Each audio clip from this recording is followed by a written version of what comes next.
पाकिस्तान जिंदाबाद। सक्सेस माहौल जिंदाबाद। पाकिस्तान जिंदाबाद। लेंदे पंजाब तो मैं तुहाडा होस्ट मैर वकार अनवर। तुसी वेखदे पए हो लाहौर डिजिटल। इस वेले मौजूद हाँ इलाहाबाद दे विच। जिस तरह गर्मी की शिद्दत वधदी पई है, इसे तरह ही पूरे पाकिस्तान दे विच जिहड़े खूबसूरत नायाब किस्म के पौधे ने वो भी खत्म होंदे जांदे पए ने ते इसे तरह ही ऑक्सीजन की भी कमी हुंदी पई है, जिंदे पारी शहरियां नूं जिहड़ियां बीमारियां ने वो भी लगदियां पईयां ने। लेकिन इलाहाबाद कंकोडिया कॉलेज दे विच अज तलबा ने वड्डी तादाद दे विच मुख्तलिफ अकसाम के ਜਿਹੜੇ ਸੋਹਣੇ ਸੋਹਣੇ पौधे ने वो ला के इत्थे शजरकारी मुहिम का आगाज़ किया। मेरे नाल तलबा मौजूद ने, उन्हां नाल गल करने आ। वज़ीर आला पंजाब मरियम नवाज शरीफ के विजन के मुताबिक किहड़े-किहड़े तुसीं पौधे लाए ने?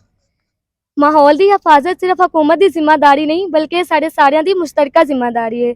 आओ अज आप एक अहद करिए कि आप पौधे लावांगे, क्योंकि एक पौधा एक नवी जिंदगी है। अज असीं सारियां दोस्तां ने मिल के कंकोडिया कॉलेज दे विच शजरकारी की है ताकि माहौल दे विच ऑक्सीजन की कमी पूरी हो जाए, दूसरा माहौल सरसब्जो शादाब हो जाए। जी तुसीं की दसोगे?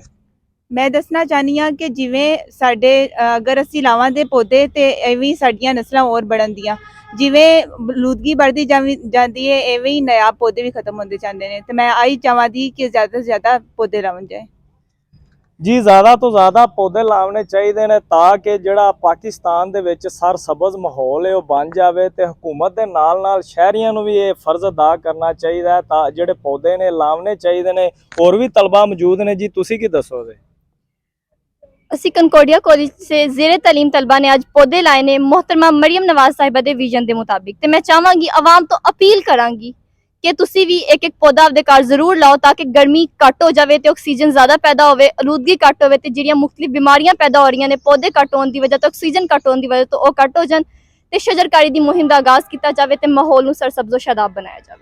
ते तुसीं अज सारियां दोस्तां ने मिल के इत्थे किन्ने पौधे लाए ने? असी सारियां दोस्तां ने मिल के अज इत्थे 10 पौधे लाए ने।